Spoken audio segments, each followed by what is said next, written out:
Today's evening devotional. High spiritual state attainable. Now unto him that is able to keep you from falling, and to present you faultless before the presence of his glory with exceeding joy. Jude 24. Christ was obedient to every requirement of the law. By his perfect obedience he has made it possible for every human being to obey God's commandments.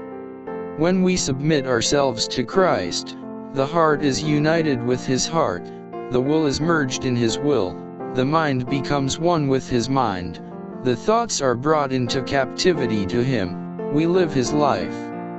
This is what it means to be clothed with the garment of his righteousness. Then as the Lord looks upon us he sees, not the fig leaf garment, not the nakedness and deformity of sin, but his own robe of righteousness, which is perfect obedience to the law of Jehovah. Through the plan of redemption, God has provided means for subduing every sinful trait, and resisting every temptation, however strong. The strongest temptation is no excuse for sin.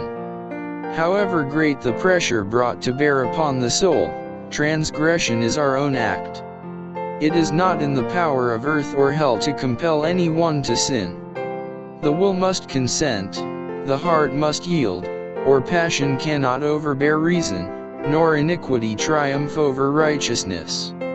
If you will stand under the blood-stained banner of Prince Emmanuel, faithfully doing his service, you need never yield to temptation, for one stands by your side who is able to keep you from falling.